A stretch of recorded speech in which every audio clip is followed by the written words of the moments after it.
Deru mesin pesawat yang mendarat mulus di landasan pacu Bandara Soekarno-Hatta seharusnya menjadi melodi penutup yang manis untuk perjalanan dinasku.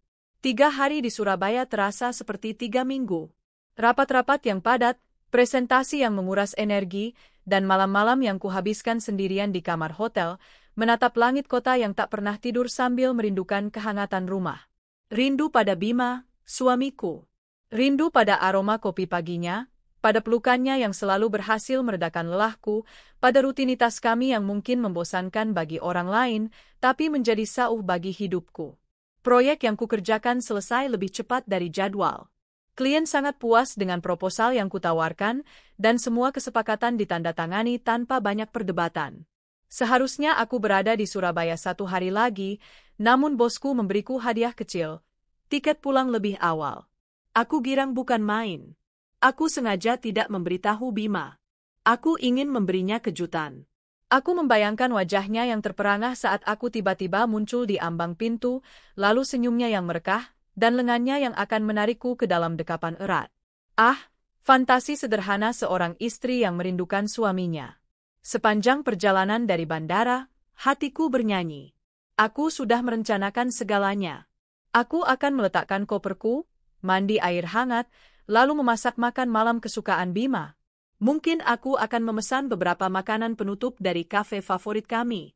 Malam ini akan menjadi malam perayaan kecil kami.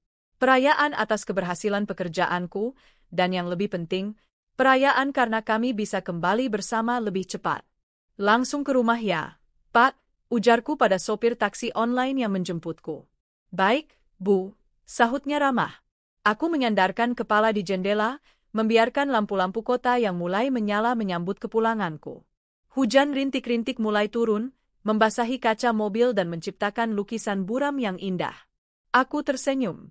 Bahkan cuaca pun terasa romantis. Betapa naifnya aku saat itu.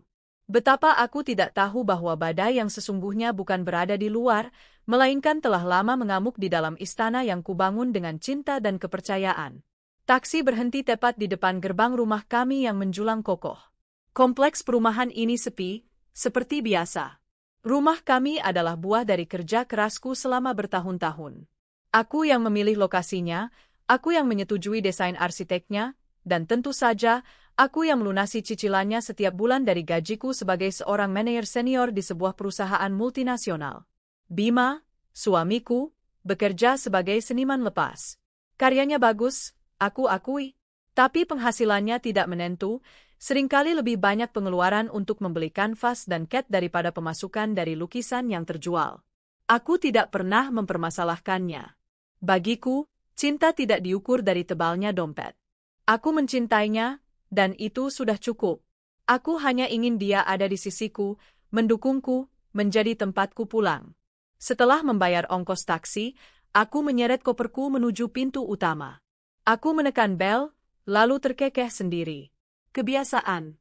Padahal aku punya kunci. Aku merogoh tasku, menemukan gantungan kunci berbentuk menara Eiffel, hadiah dari Bima saat kami bulan madu, dan membuka pintu dengan perlahan. Assalamualaikum. Bima, aku Pulaang, seruku dengan nada riang, berharap mendengar sahutan antusias dari dalam. Hening. Tidak ada jawaban.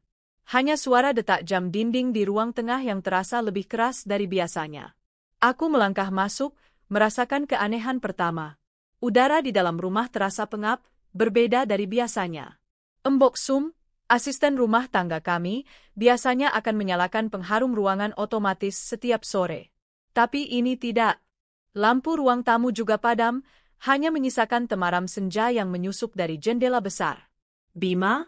Sayang, kamu di mana? Panggilku lagi, kali ini sedikit lebih keras.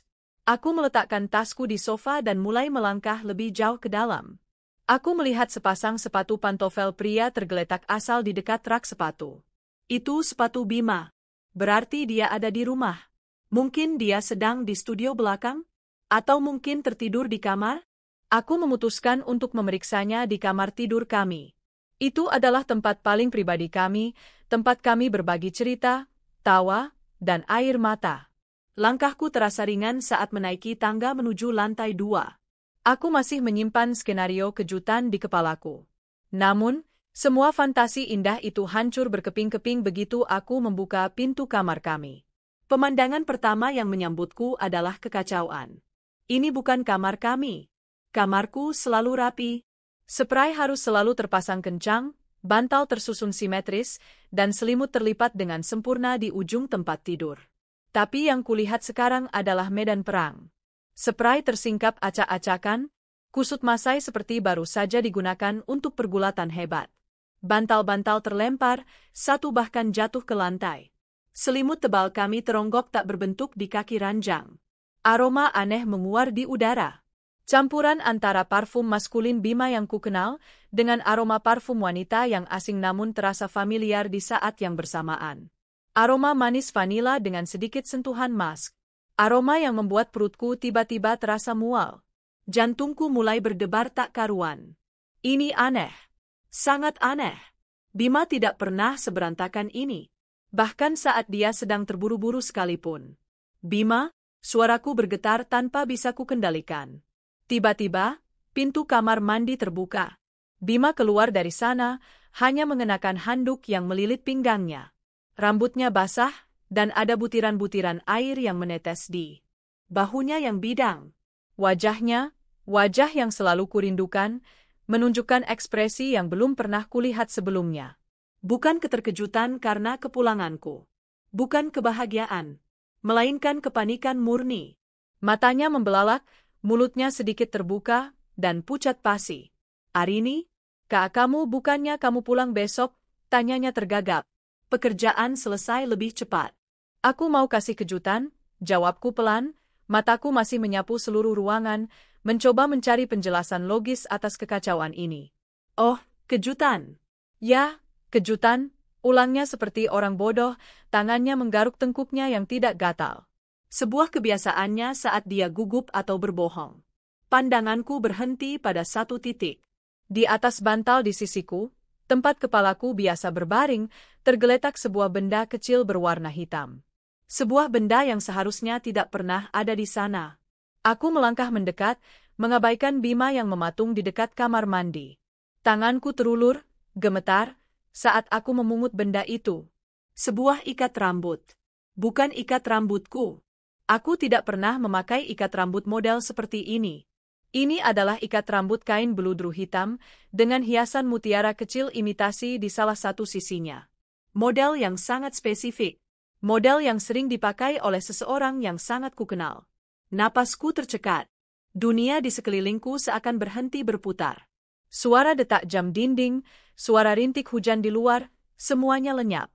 Yang tersisa hanyalah suara degup jantungku yang memukul-mukul rongga dadaku seperti genderang perang. Aku membalikkan badan, menatap Bima tepat di matanya. Aku mengangkat ikat rambut itu. Ini punya siapa, Bima? Tanyaku dengan suara yang anehnya terdengar sangat tenang, padahal di dalam diriku sedang terjadi tsunami. Wajah Bima semakin pucat. Keringat dingin mulai membasahi pelipisnya. Itu aku tidak tahu, sayang. Mungkin itu milikmu yang sudah lama. Kamu lupa? Bohong. Dia berbohong. Matanya tidak bisa menatapku lurus. Dia melirik ke arah pintu, ke lantai, kemana saja selain ke mataku. Tidak. Jawabku tegas, dingin. Ini bukan punyaku. Aku tahu persis ini punya siapa. Aku menatap lekat-lekat ikat rambut itu. Memoriku berputar kembali ke beberapa minggu yang lalu, saat aku dan sahabatku, Rania, sedang minum kopi di sebuah kafe. Dia baru saja membeli ikat rambut itu secara online dan memamerkannya padaku.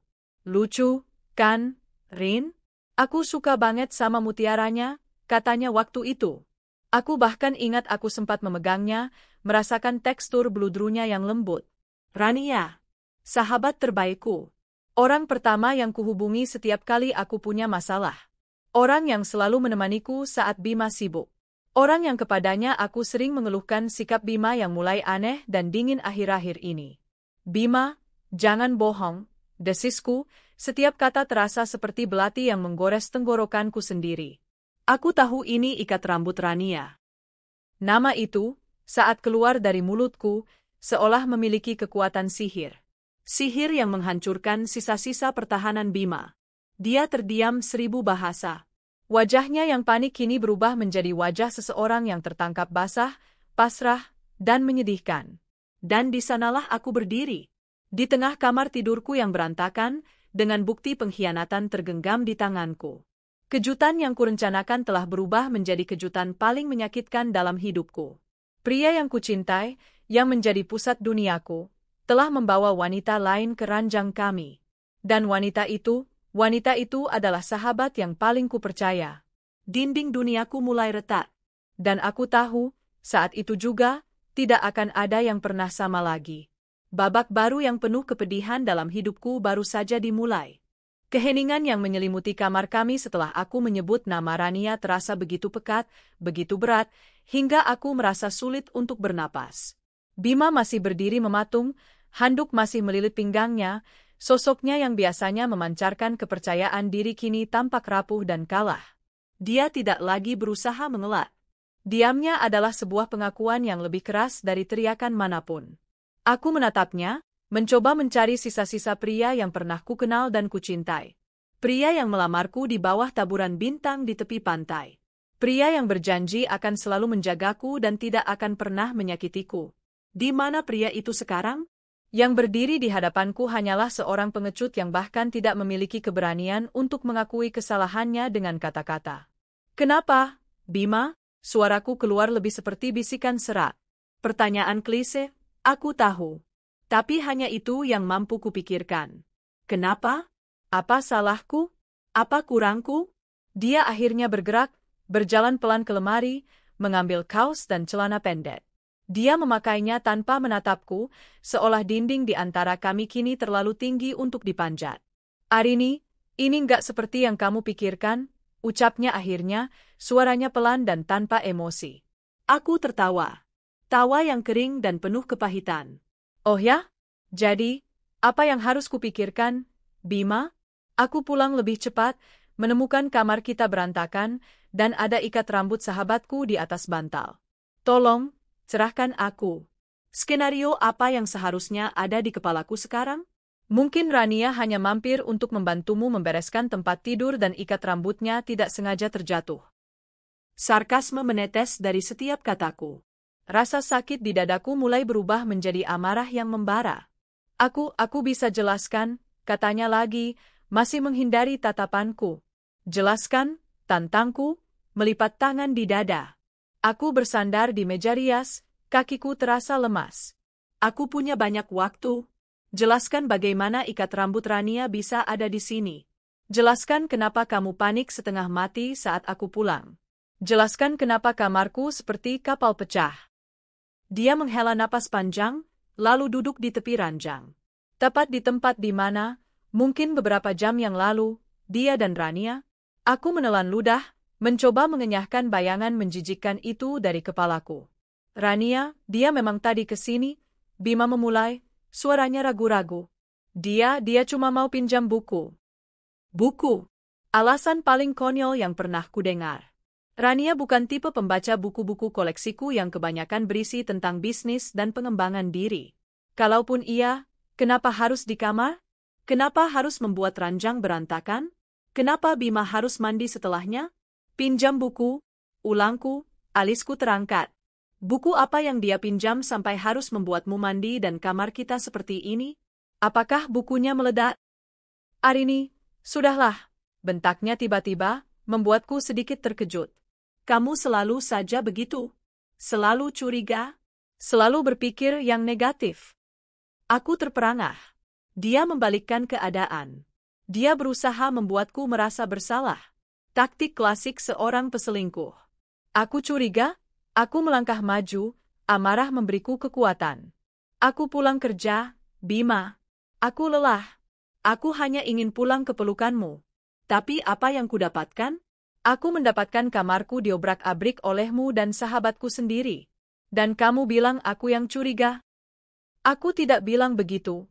Elaknya, suaranya kembali melembut, menyadari bahwa agresi tidak akan berhasil.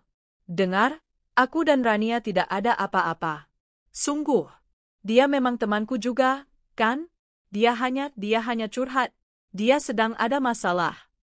Curhat. Kata itu terasa seperti tamparan. Selama ini, akulah yang selalu curhat pada Rania tentang Bima. Sekarang, Bima curhat pada Rania tentang apa? Tentangku? Dadaku terasa sesak. Aku berjalan keluar kamar, tidak sanggup lagi berada di ruangan yang terasa terkontaminasi itu. Aku turun ke dapur, tanganku secara otomatis meraih teko dan mengisinya dengan air. Aku butuh minum. Aku butuh sesuatu untuk meredakan api yang membakar tenggorokanku. Bima mengikutiku dari belakang. Sayang, tolong dengarkan aku. Aku menuang air ke dalam gelas dengan tangan gemetar hingga sedikit tumpah ke meja. Aku meneguknya dalam sekali tegukan, tidak peduli pada air dingin yang membuat gigiku ngilu. Aku meletakkan gelas dengan keras di atas meja. Aku tidak mau mendengar apapun lagi malam ini, Bima. Aku lelah.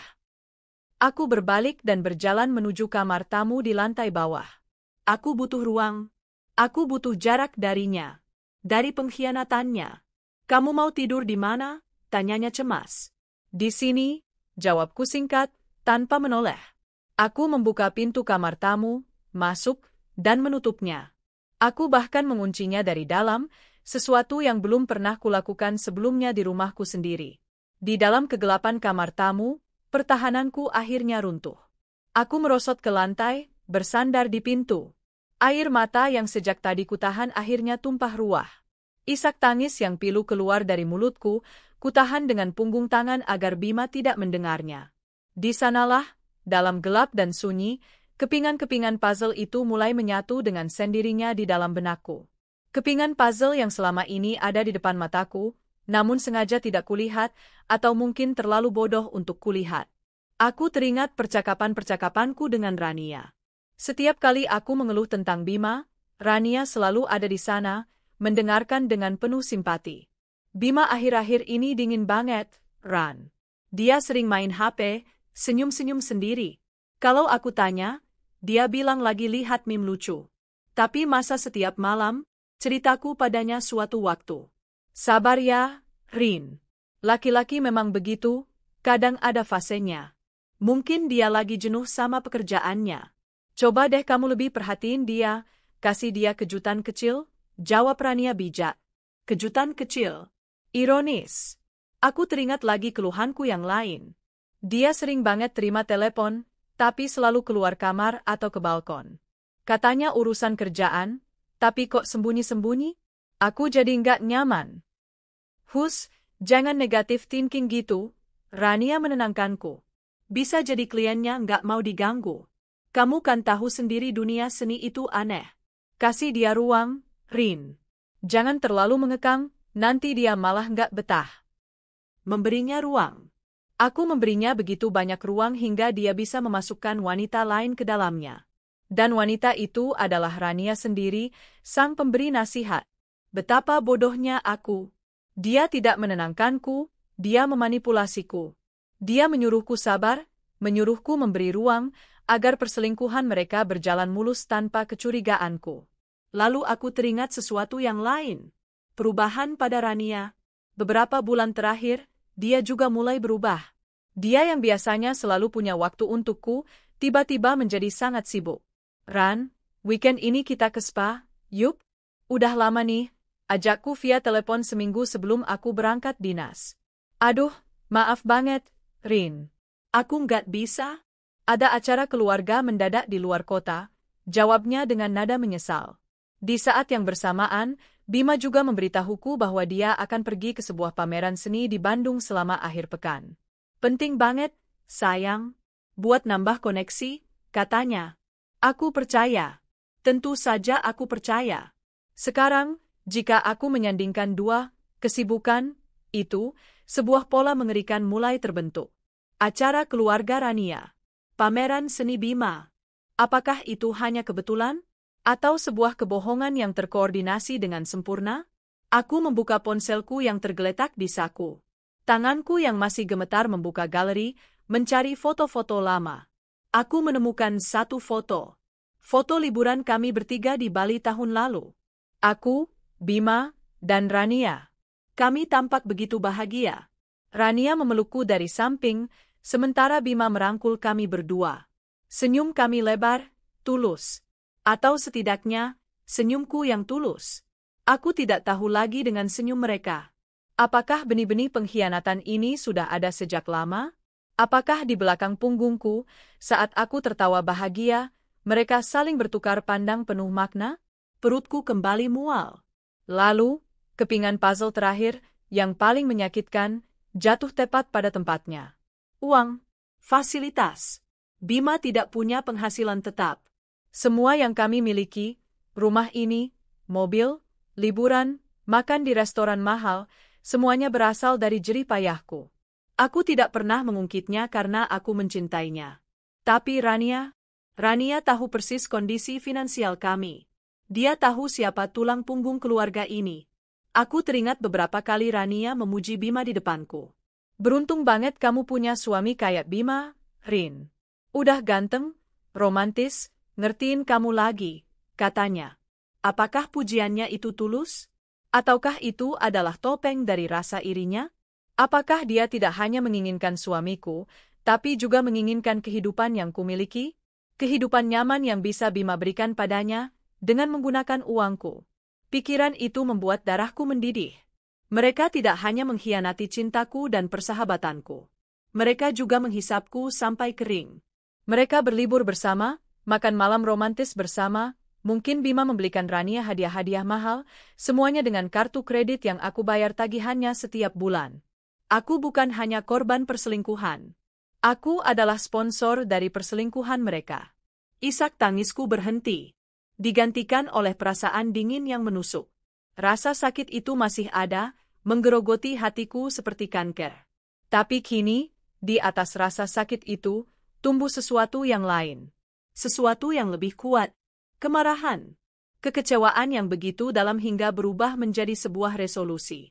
Aku tidak akan membiarkan mereka menghancurkanku. Aku tidak akan menjadi korban yang menangis di pojokan. Aku telah membangun hidupku dari nol dengan kerja keras dan integritas. Aku tidak akan membiarkan dua parasit itu meruntuhkannya. Aku menghapus air mataku dengan kasar. Aku bangkit dari lantai, berjalan ke kamar mandi, dan membasuh wajahku. Aku menatap pantulan diriku di cermin.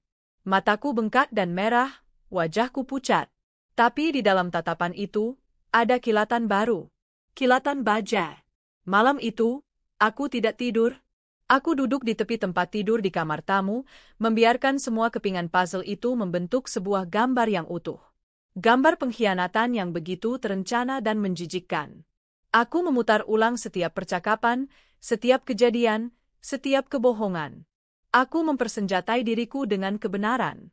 Karena aku tahu, perang baru saja dimulai. Dan kali ini, aku tidak akan kalah. Pagi datang tanpa membawa kehangatan. Sinar matahari yang biasanya menyelinap masuk melalui celah jendela kamar tamu dan membangunkanku dengan lembut, kini terasa menusuk dan dingin. Aku tidak tidur semalaman. Mataku terasa berat dan perih, tapi pikiranku bekerja tanpa henti, menyusun rencana, menimbang pilihan, dan mempersiapkan diri untuk apapun yang akan terjadi selanjutnya. Aku mendengar suara langkah kaki di luar pintu. Lalu ketukan pelan. "Arini, sayang, kamu sudah bangun?" Suara Bima terdengar ragu dan penuh permohonan. Aku tidak menjawab. Aku hanya duduk diam di tempat tidur, memeluk lututku. Aku bisa mendengar helaan napasnya yang berat dari balik pintu. Aku buatkan sarapan. Kopi kesukaanmu sudah siap, katanya lagi. Kopi kesukaanku. Sebuah gestur kecil yang dulu selalu berhasil meluluhkan hatiku. Tapi pagi ini, tawaran itu terasa seperti racun. Bagaimana bisa dia berpikir secangkir kopi bisa memperbaiki kerusakan yang telah dia perbuat? Setelah beberapa saat hening, aku mendengar langkah kakinya menjauh. Aku tahu aku tidak bisa terus bersembunyi di kamar ini. Aku harus menghadapinya. Aku harus mencari bukti yang lebih kuat, konfirmasi yang tak terbantahkan, sebelum aku mengambil langkah besar. Aku mandi dan berganti pakaian. Aku memilih setelan kerja paling tajam yang kubawa di koper, blazer hitam, kemeja putih bersih, dan celana panjang yang pas di badan. Aku ingin terlihat kuat. Aku tidak ingin dia melihatku sebagai wanita yang hancur. Aku merias wajahku dengan hati-hati, menutupi lingkaran hitam di bawah mataku dengan concealer, dan memoles bibirku dengan lipstik merah terang. warna keberanian. Saat aku keluar dari kamar tamu, aroma kopi dan roti panggang menyambutku. Bima sedang duduk di meja makan, menatap kosong ke arah cangkirnya. Dia mendongak saat melihatku, matanya memancarkan sedikit harapan. "Pagi, sayang," sapanya lembut. "Pagi," jawabku dingin. Aku berjalan melewatinya, langsung menuju dapur untuk mengambil segelas air putih.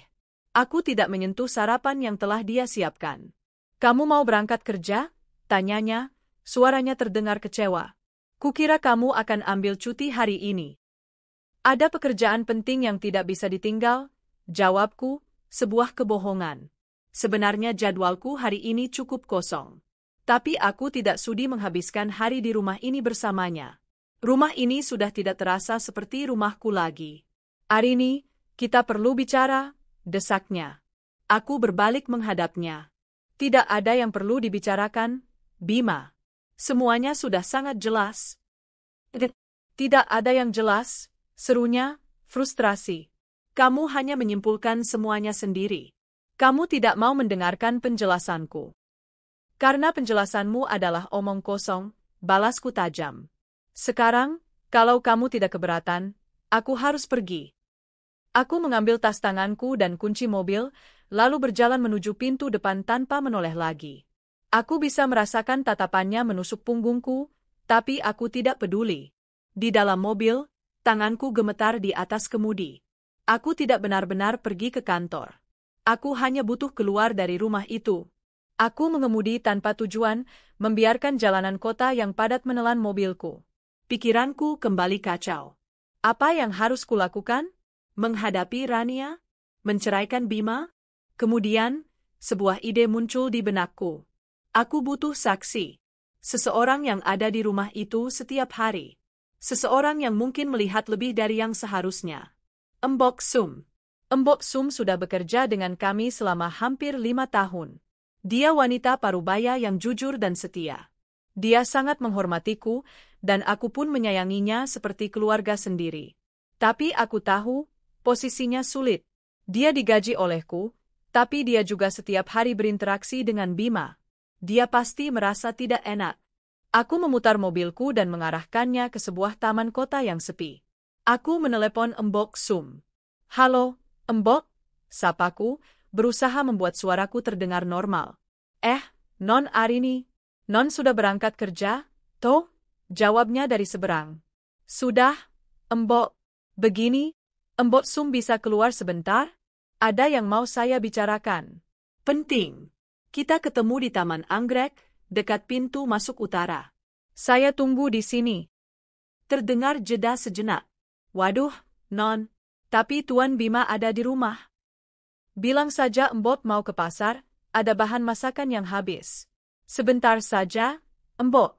Tolong," pintaku dengan nada yang tidak bisa ditolak. "Nggih, Non." "Baik, Non. Saya usahakan," jawabnya akhirnya. Setengah jam kemudian, aku melihat sosok Mbok Sum yang berjalan tergopoh-gopoh menghampiri mobilku. Aku membukakan pintu untuknya. Wajahnya tampak cemas. "Ada apa, Non? Kok mendadak begini?" "Non Arini baik-baik saja?" tanyanya bertubi-tubi. Aku tersenyum tipis. "Saya baik-baik saja, Mbok." "Mbok Sum, saya mau tanya sesuatu. Dan saya mohon," Mbok jawab dengan jujur. "Jangan takut. Apapun yang terjadi, saya yang akan jamin Mbok Sum." Mbok Sum menatapku, matanya menunjukkan kebingungan dan ketakutan. Dia mengangguk pelan. Aku menarik napas dalam-dalam. "Selama saya dinas di Surabaya, atau mungkin sebelum-sebelumnya, apakah Non Rania sering datang ke rumah saat saya tidak ada?" Pertanyaan itu langsung mengubah raut wajah Mbok Sum. Dia menunduk, tangannya yang keriput saling meremas di pangkuannya. Dia tidak langsung menjawab. Keheningannya sudah menjadi jawaban bagiku. "Mbok, tolong jawab saya," desakku lembut. Air mata mulai menggenang di pelupuk mata wanita tua itu. "Maafkan saya, Non. Maafkan saya." Isaknya pelan. Hatiku mencelos. "Jadi, benar?" Dia mengangguk, masih tidak berani menatapku. "Sering, Non.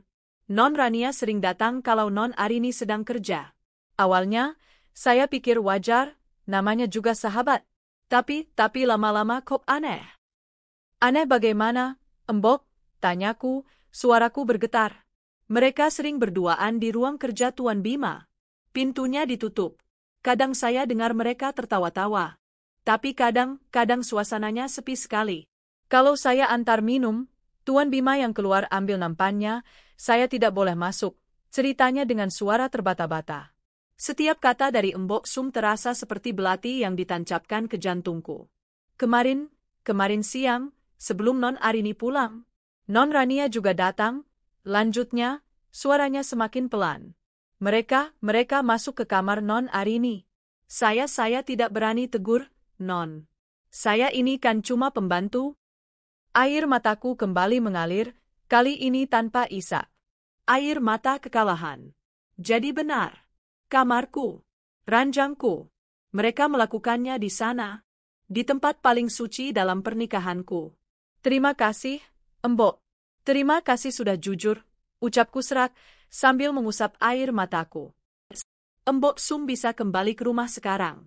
Anggap saja kita tidak pernah bertemu hari ini. Jangan bilang apa-apa pada Tuan Bima. Nggih, Non. Non Arini yang sabar, ya, katanya penuh simpati. Setelah Embok Sum pergi, aku hanya duduk terdiam di dalam mobil selama hampir 1 jam. Konfirmasi dari Embok Sum adalah paku terakhir di peti mati pernikahanku. Tidak ada lagi keraguan. Tidak ada lagi harapan. Yang tersisa hanyalah puing-puing kepercayaan dan cinta yang hancur lebur. Namun, pengakuan Embok Sum juga memberiku amunisi baru. Aku tidak akan membiarkan Bima dan Rania lolos begitu saja. Jika mereka pikir mereka bisa mempermainkanku, mereka salah besar. Aku menyalakan mesin mobil. Kali ini, aku punya tujuan yang jelas. Aku mengemudikan mobilku menuju bank. Aku perlu melihat sesuatu. Aku perlu bukti konkret seberapa dalam mereka telah menggerogotiku. Di bank, aku meminta rekening koran dan rincian transaksi kartu kredit gabungan kami selama 6 bulan terakhir.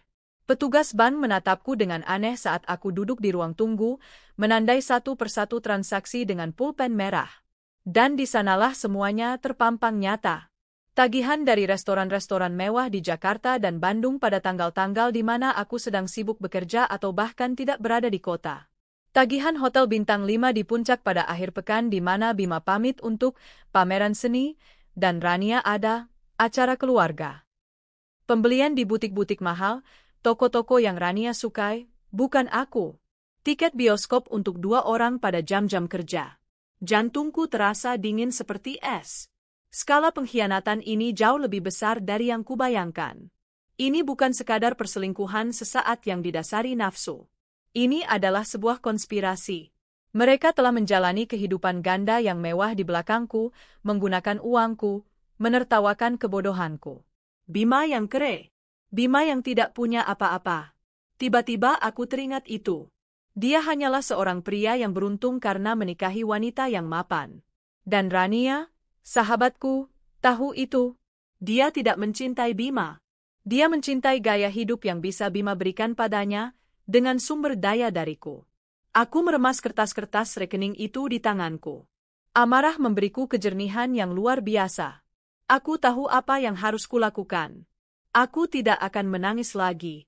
Aku tidak akan berteriak-teriak histeris. Aku akan memainkan permainan mereka, tapi dengan aturanku sendiri. Aku keluar dari bank dengan langkah tegap. Aku sudah punya bukti. Aku sudah punya rencana. Mereka pikir mereka pintar, tapi mereka lupa satu hal. Mereka mungkin punya cinta palsu dan nafsu, tapi aku punya kekuatan yang sesungguhnya. Dan aku akan menggunakan kekuatan itu untuk memastikan mereka mendapatkan apa yang pantas mereka dapatkan. Dengan tumpukan bukti transaksi di tanganku, aku merasa seperti orang yang berbeda. Arini yang naif dan penuh cinta telah mati kemarin, di dalam kamarnya sendiri. Yang tersisa adalah Arini yang terluka, marah, dan yang terpenting, tercerahkan. Aku pulang ke rumah sore itu dengan ketenangan yang menakutkan, bahkan untuk diriku sendiri. Bima menyambutku di pintu. Wajahnya tampak lelah dan cemas. Dia pasti menghabiskan sepanjang hari mencoba menghubungiku, bertanya-tanya apa yang sedang kulakukan. Kamu dari mana saja?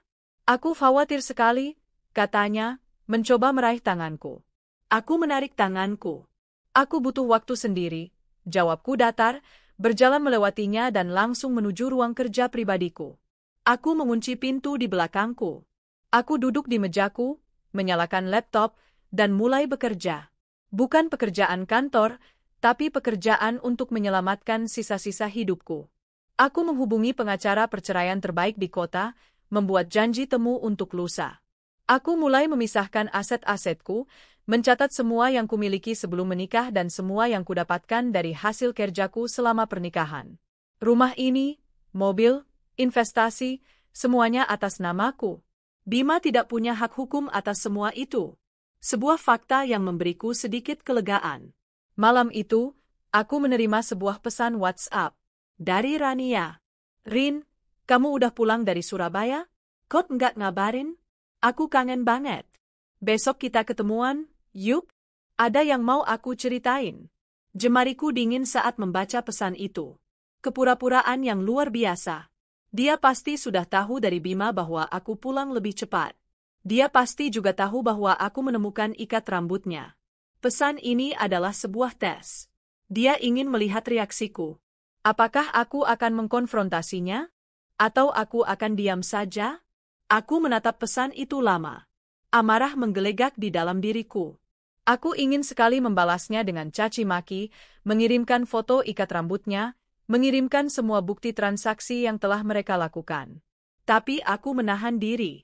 Itu akan terlalu mudah. Itu akan memberikan mereka kepuasan. Aku memutuskan untuk memainkan permainannya. Hai, Ran. Iya, baru sampai semalam. Maaf nggak sempat ngabarin, capek banget. Boleh, besok jam makan siang di kafe biasa, ya? Balasan darinya datang seketika. Asik. Oke, see you besok, cantik. Nggak sabar mau curhat. Curhat. Aku ingin tertawa terbahak-bahak. Apa yang akan dia curhatkan?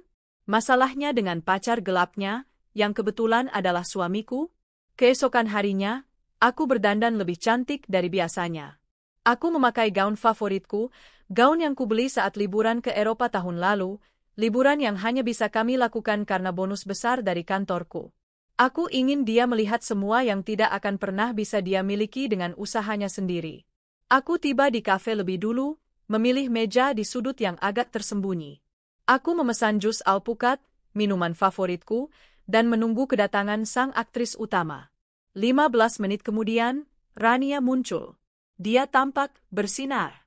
Dia memakai blus sutra baru, yang kucurigai dibeli dengan kartuku, dan tas tangan bermerek yang harganya setara dengan gaji asistenku selama 3 bulan.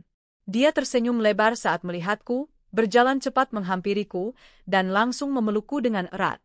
Arini, ya ampun, kangennya, serunya, suaranya terdengar begitu tulus hingga membuatku muak. Pelukan itu terasa dingin dan menusuk. Aku membalas pelukannya dengan kaku. Hai, Ran. Kamu kelihatan bahagia, kataku sambil melepaskan pelukannya, menatapnya dari atas sampai bawah.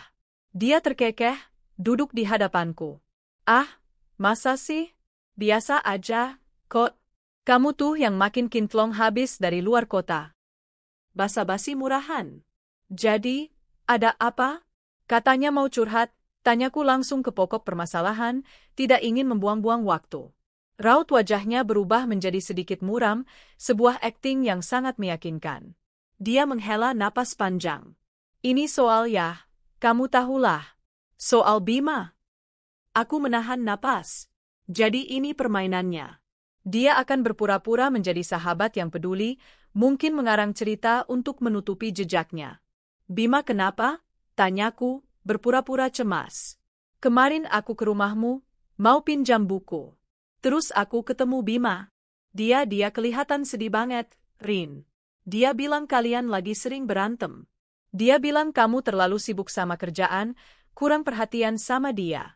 Aku jadi ikut sedih mendengarnya, katanya, matanya menatapku dengan tatapan penuh simpati palsu. Luar biasa. Sungguh luar biasa. Dia tidak hanya berselingkuh dengan suamiku, dia juga mencoba meracuni pikiranku, membuatku merasa bersalah atas keretakan rumah tanggaku sendiri. Dia memposisikan dirinya sebagai penengah, sebagai sahabat yang baik hati. Oh, ya? Dia bilang begitu? Tanyaku dengan nada sesedih mungkin. Memang benar, sih. Aku sibuk sekali akhir-akhir ini. Kasihan Bima. Melihat reaksiku yang sesuai harapannya, Rania semakin bersemangat. Nah, kan? Aku juga bilang gitu ke dia. Aku bilang, Bima, kamu harus ngertiin Arini. Dia kerja keras juga buat kalian berdua. Tapi ya gitu, namanya juga laki-laki, butuh perhatian lebih. Mungkin kamu harus lebih sering luangin waktu buat dia, Rin. Aku hampir tersedak ludahku sendiri. Dia, selingkuhan suamiku, menasihatiku tentang cara merawat suamiku. Dunia benar-benar sudah terbalik. Makasih ya, Ran, udah perhatian sama kami. Kamu memang sahabat terbaik, kataku, memasang senyum paling tulus yang bisa kupalsukan. Apapun buat kamu, Rin. Aku nggak mau lihat sahabatku sedih, katanya, meraih tanganku di atas meja. Aku membiarkan tangannya menggenggam tanganku. Tangan yang sama yang mungkin kemarin membelai tubuh suamiku. Aku menatap lurus ke matanya. Ngomong-ngomong, ikat rambut beludru hitam kamu yang ada mutiaranya itu, kemana? Kok nggak dipakai? Padahal bagus banget, tanyaku dengan nada santai, seolah-olah itu adalah pertanyaan paling wajar di dunia. Genggaman tangannya mengendur seketika. Senyum di wajahnya sedikit membeku. Matanya berkedip cepat. Kena kau? Oh, itu kayaknya hilang, deh. Aku juga lagi nyariin dari kemarin. Nggak tahu jatuh di mana? Jawabnya, sedikit tergagap. Sayang banget. Padahal aku suka lihat kamu pakai itu, kataku lagi, masih dengan senyum manis. Jangan-jangan jatuh di rumahku kemarin. Wajahnya pucat pasi. Ah, nggak mungkin. Aku kan cuma di ruang tamu kemarin. Nggak kemana-mana lagi, elaknya cepat. Bohong lagi. Dia bahkan tidak tahu bahwa Bima sudah memberiku versi cerita yang berbeda.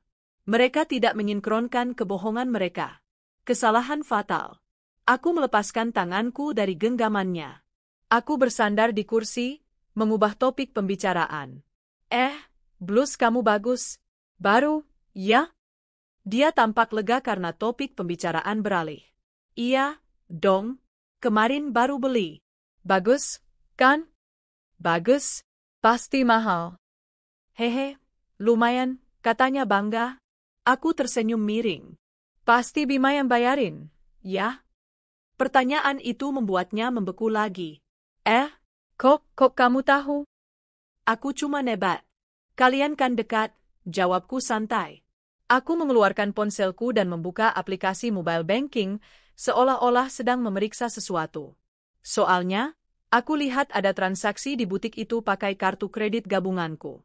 Aku kira aku yang lupa. Ternyata Bima yang pakai buat beliin hadiah untuk sahabatku. So sweet, ya. Aku mendongak dan menatapnya. Wajah Rania kini bukan lagi pucat, tapi sudah seperti kertas. Dia benar-benar terkejut.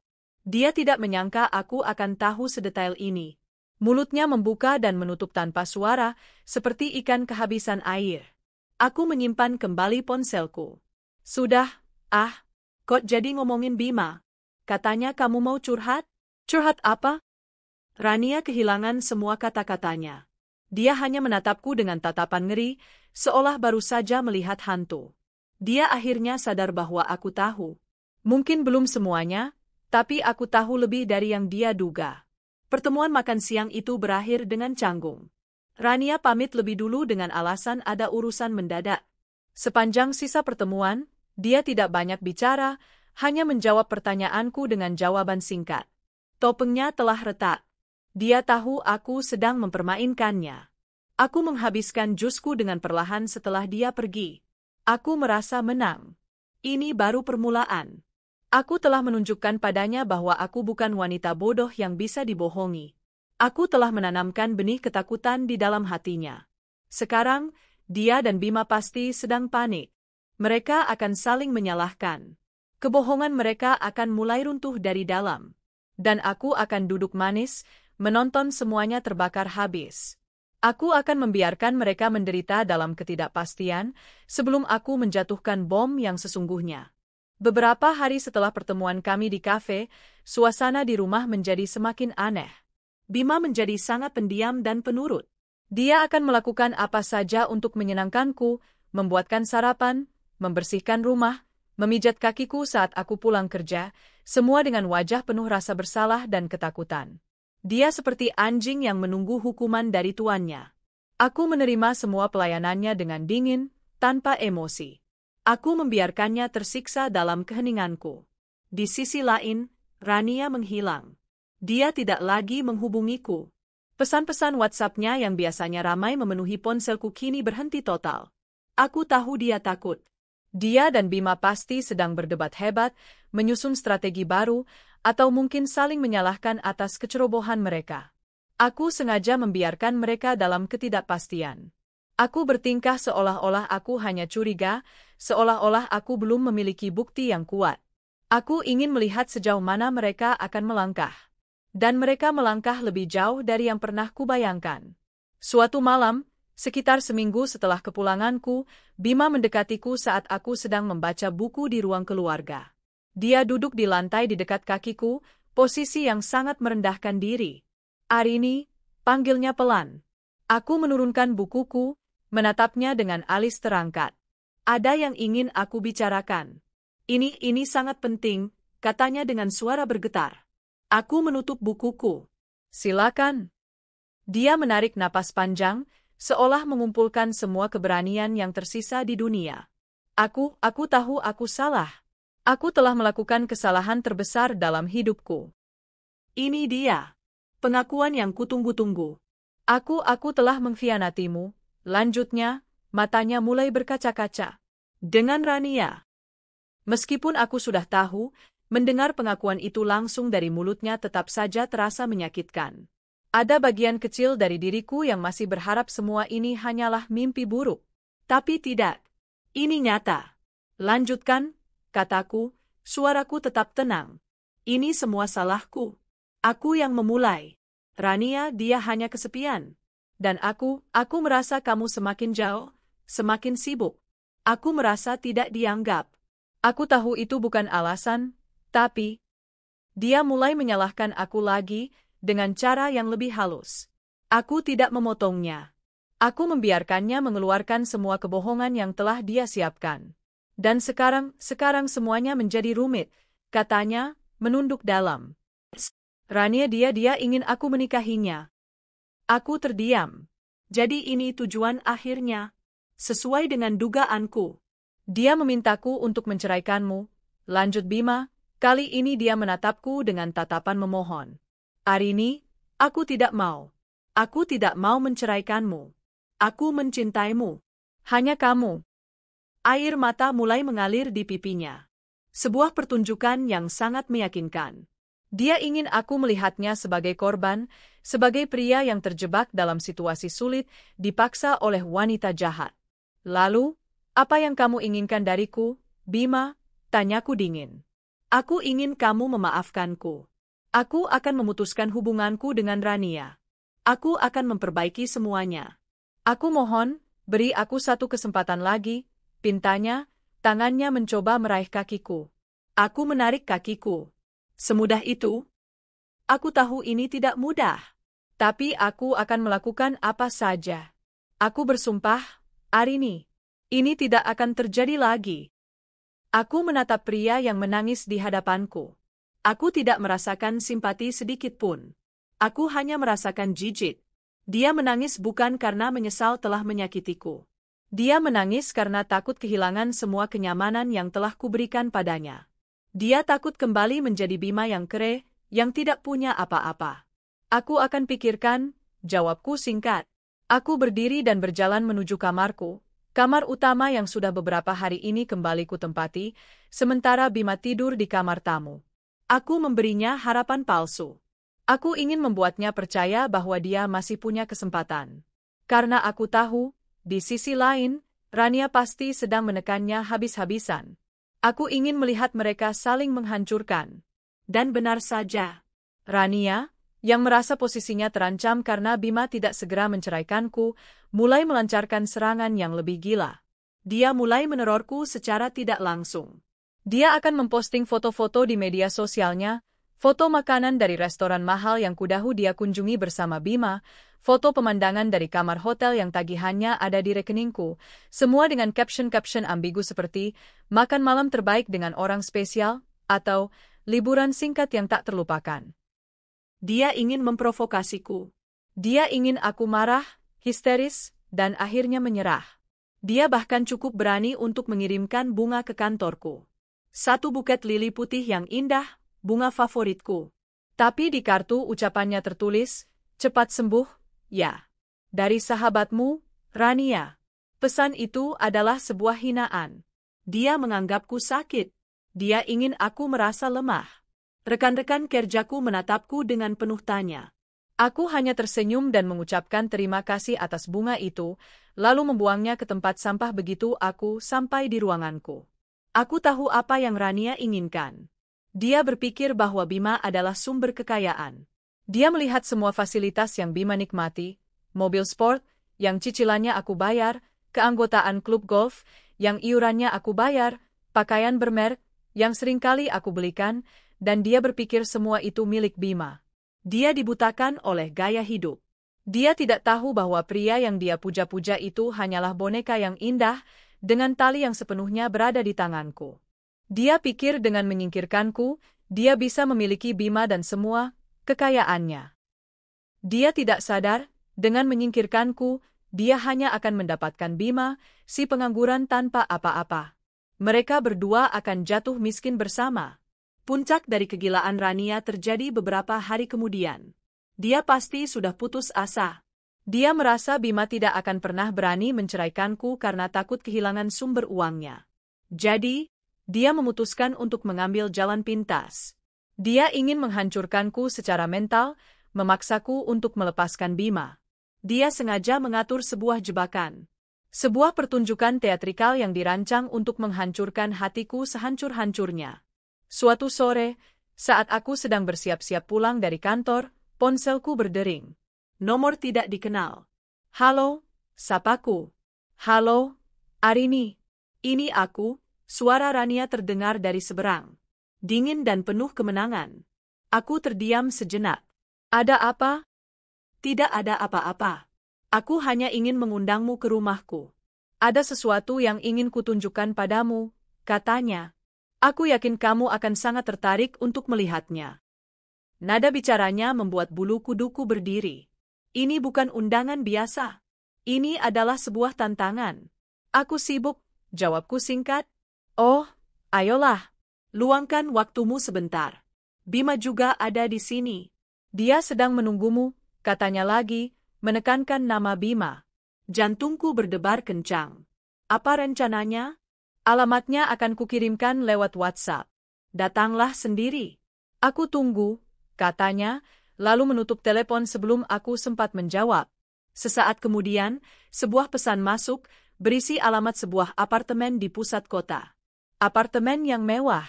Aku yakin sekali, sewa apartemen itu pun pasti dibayar dengan uangku. Aku duduk terdiam di kursi kerjaku. Tanganku terkepal erat. Aku tahu ini adalah jebakan. Dia ingin aku datang dan memergoki mereka berdua. Mungkin memergoki mereka di tempat tidur. Dia ingin melihatku hancur, menangis, dan lari. Dia ingin memberiku alasan yang tak terbantahkan untuk segera menceraikan Bima, sehingga jalan baginya menjadi mulus. Dia meremehkanku. Dia pikir aku masih Arini yang lemah dan cengeng. Aku menarik napas dalam-dalam. Kemarahan memberiku kekuatan yang luar biasa.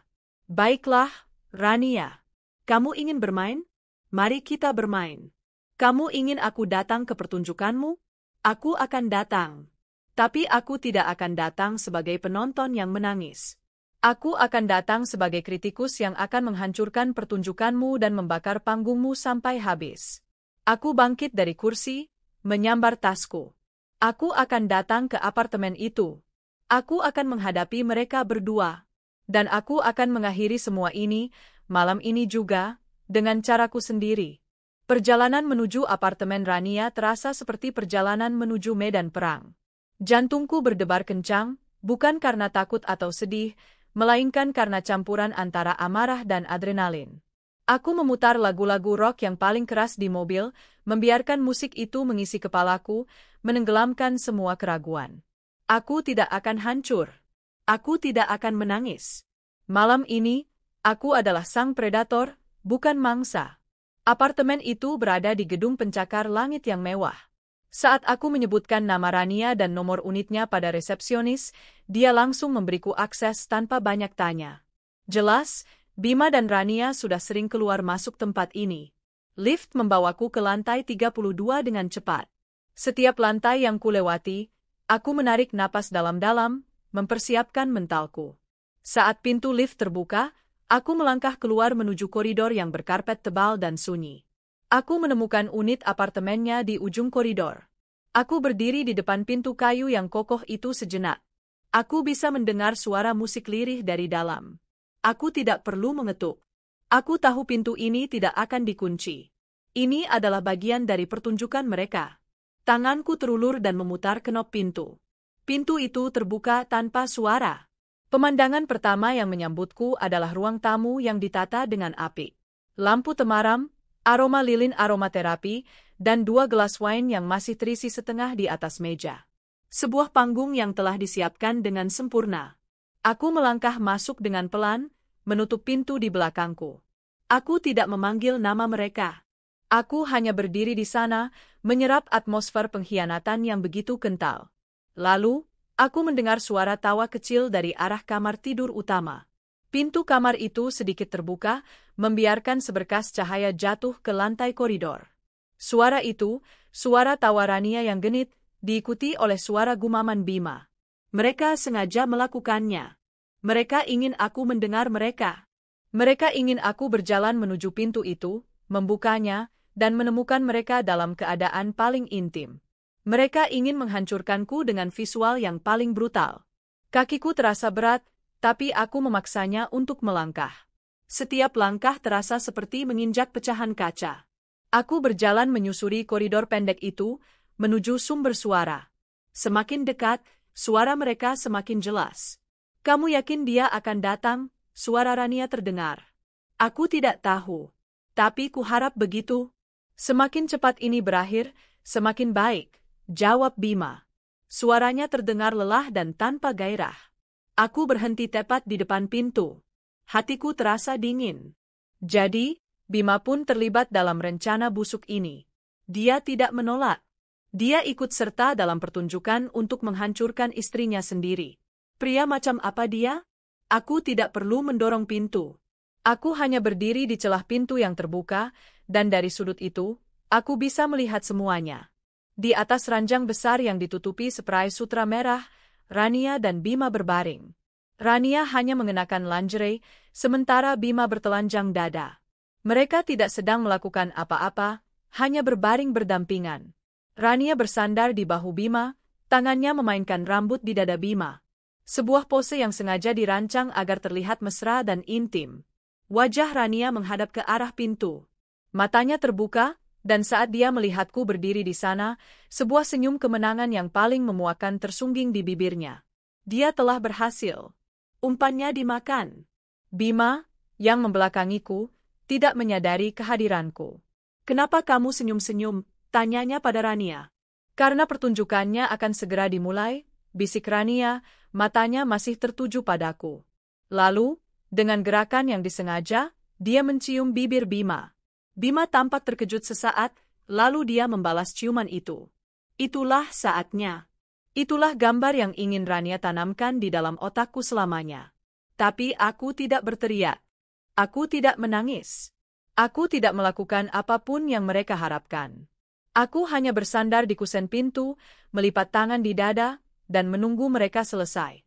Setelah beberapa saat, Rania melepaskan ciumannya, masih dengan senyum puas. Dia menunjuk ke arahku dengan dagunya. Lihat siapa yang datang, sayang. Bima mengikuti arah pandang Rania. Dia memutar kepalanya, dan saat matanya bertemu dengan mataku, seluruh warna menghilang dari wajahnya. Dia terlonjak kaget, langsung duduk tegak di tempat tidur, berusaha menutupi dadanya dengan selimut seolah-olah dia adalah gadis perawan yang pemalu. Wajahnya menunjukkan kepanikan dan ketakutan yang luar biasa. Arini, Serunya, suaranya tercekat. Hai, Bima. Hai, Rania. Sapaku dengan nada tenang, seolah aku baru saja bertemu mereka di supermarket. Maaf mengganggu. Sepertinya aku datang di waktu yang tidak tepat. Rania duduk, senyumnya semakin lebar. Dia sama sekali tidak berusaha menutupi tubuhnya. Dia ingin aku melihatnya, membandingkan diriku dengannya. Oh, tidak, tidak. Kamu datang di waktu yang sangat tepat, Arini. Akhirnya kamu bisa melihat semuanya dengan mata kepalamu sendiri. Melihat apa? Tanyaku, berpura-pura bodoh. Melihat sahabatku sedang menghibur suamiku yang sedang sedih karena istrinya terlalu sibuk bekerja? Bukankah itu yang kamu katakan padaku di kafe? Senyum Rania sedikit goyah. Reaksiku tidak sesuai dengan naskah yang telah dia siapkan. Jangan pura-pura bodoh, Arini, katanya, nadanya menjadi tajam. Aku dan Bima saling mencintai. Sudah saatnya kamu mundur. Bima, apakah itu benar?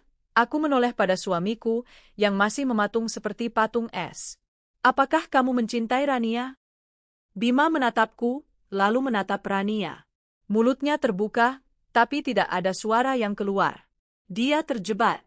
Tentu saja dia mencintaiku, seru Rania, menjawab untuk Bima. Dia sudah tidak bahagia bersamamu. Kamu terlalu dominan, terlalu fokus pada kariermu. Kamu tidak pernah benar-benar membuatnya merasa seperti seorang pria. Sedangkan aku memujanya. Aku bisa memberikan semua yang tidak bisa kamu berikan. Aku tertawa kecil. Memberikan apa, Rania? Tubuhmu? Perhatianmu? Atau mungkin tagihan kartu kreditmu sendiri? Wajah Rania memerah karena marah. Jaga bicaramu. Tidak, kataku, melangkah masuk ke dalam kamar itu. Aku berhenti di kaki ranjang, menatap mereka berdua. Sudah cukup aku diam. Sekarang giliran aku yang bicara. Aku menatap Bima. Kamu, pria yang kunikahi, pria yang kuberi segalanya. Rumah, mobil, kehidupan yang nyaman. Apakah kamu pikir semua itu jatuh dari langit? Kamu hidup dari uangku, Bima. Setiap suap makanan yang masuk ke mulutmu, setiap helai pakaian yang menempel di badanmu, bahkan apartemen sewaan yang kau gunakan untuk berselingkuh ini, semuanya dibayar dengan keringatku. Bima menunduk, tidak berani menatapku. Lalu, aku beralih ke Rania. Dan kamu, sahabatku, kamu pikir kamu telah memenangkan lotre? Kamu pikir kamu berhasil merebut seorang pangeran kaya raya? Buka matamu, Rania. Pria di sebelahmu itu tidak punya apa-apa. Dia kere. Tanpa aku, dia bukan siapa-siapa. Dia akan kembali menjadi seniman gagal yang bahkan tidak bisa membayar sewa studionya sendiri. Wajah Rania yang tadinya penuh kemenangan kini berubah menjadi bingung dan tidak percaya. Dia melirik ke arah Bima. Bima, apa yang dia katakan? Itu tidak benar, kan? Bima tetap diam. Keheningannya adalah konfirmasi yang paling menyakitkan bagi Rania. Jadi selama ini? Suara Rania bergetar. Ya, potongku. Selama ini, kalian berdua hidup dari belas kasihanku. Kalian berpesta pora dengan uangku, sementara aku bekerja banting tulang. Kalian pikir aku bodoh? Aku tahu semua tentang liburan kalian, makan malam kalian, belanjaanmu. Semuanya tercatat rapi di sini, kataku sambil menepuk tas tanganku, tempat di mana salinan rekening koran itu kusimpan. Rania menatap Bima dengan tatapan ngeri. Topeng cintanya luntur seketika, digantikan oleh ekspresi kekecewaan dan kemarahan. Dia telah ditipu. Pangeran impiannya ternyata hanyalah seorang pengemis. Aku tersenyum puas. Pertunjukan mereka telah hancur total. Aku datang ke sini bukan untuk menangis, Rania. Aku datang ke sini bukan untuk memohon Bima kembali padaku, kataku dengan suara yang mantap. Aku datang ke sini untuk memberimu apa yang kamu inginkan. Aku menatap Bima. Kamu mau menceraikanku, kan? Kamu mau menikah dengan Rania? Bima langsung menggelengkan kepalanya dengan panik. Tidak, Arini, tidak. Aku tidak mau. Aku minta maaf. Aku salah. Dia beringsut turun dari tempat tidur, mencoba mendekatiku. Jangan sentuh aku, bentakku, membuatnya berhenti. Aku kembali menatap Rania, yang masih shock. Tanpa diminta pun, aku akan serahkan dia padamu, Rania. Silakan. Ambil saja suami kere dan tak beradab ini. Dia milikmu sekarang. Aku sudah ikhlaskan. Kata-kataku adalah vonis mati bagi mereka berdua. Bima mulai menangis, memohon-mohon. Arini, jangan lakukan ini. Aku butuh kamu. Aku tidak bisa hidup tanpamu. Oh, kamu bisa hidup, Bima. Jawabku dingin. Hanya saja, tidak akan senyaman dulu. Selamat menikmati kehidupan barumu. Aku berbalik dan berjalan keluar dari kamar itu dengan kepala tegak. Aku meninggalkan mereka di atas panggung kebohongan yang telah mereka ciptakan, yang kini telah runtuh menimpa mereka. Aku bisa mendengar tangisan Bima dan mungkin umpatan Rania di belakangku, tapi aku tidak peduli lagi. Malam itu, aku tidak hancur. Aku terlahir kembali. Aku tidak langsung pulang malam itu. Aku mengemudi ke tepi pantai, tempat yang sama di mana Bima dulu melamarku. Aku memarkir mobil, mematikan mesin, dan hanya duduk menatap ombak yang bergulung dalam kegelapan. Suara deburannya terdengar seperti lagu pengantar tidur yang menenangkan jiwaku yang lelah. Tidak ada air mata. Yang ada hanyalah perasaan lega yang luar biasa. Beban berat yang selama ini menekan pundakku seolah terangkat. Topeng yang selama ini kupakai, topeng istri yang bahagia, topeng sahabat yang percaya, telah kulepaskan. Kini yang tersisa adalah diriku yang sesungguhnya. Seorang wanita yang kuat, mandiri, dan bebas. Ponselku bergetar tanpa henti. Puluhan panggilan tak terjawab dan rentetan pesan dari Bima. Isinya sama, permohonan maaf, penyesalan, dan janji-janji kosong. Aku mematikan ponselku. Aku tidak butuh maafnya. Maaf tidak bisa menghapus luka pengkhianatan. Maaf tidak bisa mengembalikan kepercayaan yang telah hancur berkeping-keping. Aku menghabiskan malam itu di sebuah hotel di tepi pantai, memesan kamar dengan balkon yang menghadap langsung ke laut. Aku tidur lebih nyenyak dari yang pernah kurasakan selama berbulan-bulan. Aku tidur sebagai seorang wanita lajang. Keesokan paginya, aku bertemu dengan pengacaraku. Aku menyerahkan semua bukti yang kumiliki, salinan rekening koran, kesaksian tertulis dari Embok Sum, bahkan rekaman suara singkat yang sengaja kuaktifkan di ponselku saat berada di apartemen Rania. Pengacaraku tersenyum. Ini akan menjadi perceraian yang sangat mudah dan cepat, Bu Arini. Aku mengurus semuanya dengan cepat dan efisien. Aku memblokir semua akses Bima ke rekening dan kartu kreditku. Aku mengirim orang untuk mengemasi semua barang-barangnya dari rumahku dan mengirimkannya ke alamat apartemen Rania. Aku tidak ingin melihat wajahnya lagi. Bima mencoba segala cara untuk menghubungiku. Dia datang ke kantorku, tapi aku sudah meminta satpam untuk melarangnya masuk. Dia mendatangi rumah orang tuaku, tapi mereka mengusirnya. Dia mengirim email-email panjang yang penuh dengan drama dan penyesalan.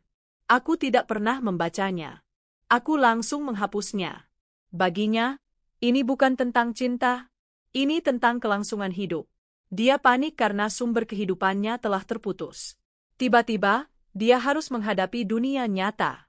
Dunia di mana tidak ada lagi mobil sport, makan malam mewah, atau liburan gratis. Dunia di mana dia harus benar-benar bekerja untuk hidup. Sementara itu, aku mendengar kabar tentang Bima dan Rania dari beberapa teman bersama yang akhirnya berpihak padaku setelah mengetahui cerita yang sebenarnya. Hubungan mereka tidak seindah yang mereka bayangkan. Tanpa aliran dana dariku, gaya hidup mewah mereka berhenti total. Mereka mulai sering bertengkar. Rania, yang terbiasa hidup enak, tidak bisa menerima kenyataan bahwa pangerannya ternyata miskin. Dia menuntut Bima untuk mencari pekerjaan yang layak, bukan hanya melukis. Bima, yang egonya setinggi langit dan terbiasa dimanjakan, merasa tertekan. Cinta palsu mereka yang dibangun di atas kebohongan dan uangku tidak memiliki fondasi yang kuat untuk bertahan dalam kesulitan. Mereka mulai saling menyalahkan. Rania menyalahkan Bima karena telah membohonginya tentang status keuangannya. Bima menyalahkan Rania karena telah menghancurkan pernikahannya yang nyaman. Aku tidak merasakan kepuasan dendam saat mendengar itu. Aku hanya merasakan kasihan. Kasihan pada dua manusia yang begitu picik dan dangkal, yang mengukur kebahagiaan dari materi. Mereka telah mendapatkan apa yang mereka inginkan satu sama lain. Dan kini, mereka harus hidup dengan pilihan mereka. Itulah hukuman yang paling setimpal. Proses perceraian kami selesai dalam beberapa bulan. Sesuai prediksi pengacaraku, semuanya berjalan lancar. Bima tidak mendapatkan apa-apa selain barang-barang pribadinya. Dia bahkan tidak berani menuntut harta Gonogini karena dia tahu semua aset itu adalah milikku. Beberapa waktu setelah perceraian, aku tidak sengaja bertemu dengan Rania di sebuah pusat perbelanjaan. Penampilannya sangat berbeda. Tidak ada lagi blus sutra atau tas bermerek. Dia terlihat lelah, kusam, dan beberapa tahun lebih tua. Saat mata kami bertemu, dia langsung membuang muka dan berjalan cepat ke arah lain. Tidak ada lagi senyum kemenangan di wajahnya. Yang ada hanyalah rasa malu dan kekalahan. Aku melanjutkan hidupku. Aku fokus pada karierku, yang semakin menanjak. Aku mulai melakukan hal-hal yang dulu tidak sempat kulakukan karena terlalu sibuk mengurus Bima. Aku mengambil kelas melukis, bergabung dengan komunitas hiking, dan sering bepergian sendiri, menikmati kebebasan yang kumiliki. Luka itu masih ada. Bekasnya mungkin tidak akan pernah hilang sepenuhnya. Pengkhianatan dari suami dan sahabat terbaik adalah luka yang sangat dalam. Tapi luka itu tidak lagi terasa sakit. Luka itu telah menjadi pengingat. Pengingat bahwa aku pernah jatuh begitu dalam, tapi aku berhasil bangkit kembali, lebih kuat dari sebelumnya. Aku tidak tahu apa yang terjadi pada Bima dan Rania selanjutnya. Aku tidak peduli. Mereka bukan lagi bagian dari hidupku. Aku telah mengikhlaskan mereka. Bukan karena aku memaafkan mereka, tapi karena aku membebaskan diriku dari kebencian. Suatu sore, saat aku sedang duduk di balkon apartemen baruku yang menghadap ke kota, aku tersenyum sendiri. Aku teringat pada diriku yang dulu, yang begitu naif, yang berpikir bahwa cinta bisa menaklukkan segalanya. Kini aku tahu, cinta yang sejati harus didasari oleh kejujuran, rasa hormat, dan kepercayaan. Sesuatu yang tidak pernah Bima dan Rania miliki. Mereka boleh saja menikmati perselingkuhan mereka. Tapi aku tahu, mereka akan menderita. Mereka akan selalu dihantui oleh kebohongan dan penyesalan. Sementara aku bebas. Aku memiliki diriku sendiri, pekerjaanku, dan masa depan cerah yang terbentang di hadapanku. Dan kebebasan itu, ternyata, jauh lebih berharga daripada cinta palsu manapun. Setahun. 365 hari yang terasa seperti seumur hidup, sekaligus sekejap mata. Waktu menjadi konsep yang aneh ketika kau sedang dalam proses membangun kembali dirimu dari puing-puing. Setahun yang lalu, aku adalah reruntuhan berjalan. Kini, dari jendela apartemen baruku yang menjulang tinggi, menatap kelip lampu Jakarta yang tak pernah mati, aku melihat fondasi baru yang kokoh. Keputusan pertama dan termudah adalah menjual rumah itu. Rumah impian yang ternyata menjadi panggung mimpi buruk. Setiap kali aku melangkah masuk, aku bisa merasakan gema tawa palsu mereka, mencium aroma parfum Rania yang memuakkan, dan melihat bayangan Bima yang pengecut di setiap sudut. Aku tidak bisa bernapas di sana. Aku menyerahkan proses penjualan pada agen properti dan tidak pernah menoleh ke belakang lagi. Uang hasil penjualan kuinvestasikan, sebagian kugunakan untuk membeli apartemen ini. Sebuah istana di angkasa, benteng pribadiku. Embok Sum, malaikat penjaga setiaku, tentu saja ikut bersamaku. Wajahnya yang teduh dan masakannya yang hangat adalah terapi terbaik di hari-hari tergelapku. Non Arini kuat, bisiknya suatu malam sambil memijat pundakku yang kaku. Badai ini hanya membuat pohon Non semakin kokoh akarnya. Aku memegang kata-kata itu seperti jimat. Bulan-bulan pertama adalah neraka sunyi. Aku sengaja mengambil cuti panjang dari kantor. Aku butuh waktu untuk berduka, bukan untuk Bima atau Rania, tapi untuk diriku sendiri. Aku berduka atas Arini yang naif, yang mencintai begitu dalam hingga buta. Aku berduka atas persahabatan tulus yang ternyata hanya ilusi. Aku membiarkan diriku hancur sehancur-hancurnya. Ada hari-hari di mana aku hanya bisa menangis di bawah pancuran air, membiarkan air mata dan air hangat menyatu, berharap bisa menghanyutkan semua rasa sakit. Ada malam-malam di mana aku terbangun dari mimpi buruk, melihat Bima dan Rania menertawakanku, dan aku akan berteriak dalam sunyi. Aku memutuskan untuk mencari bantuan profesional. Sesi pertamaku dengan seorang psikolog terasa canggung. Aku, Arini sang manajer senior yang selalu memegang kendali, kini harus mengakui bahwa aku kehilangan kendali atas hidupku sendiri.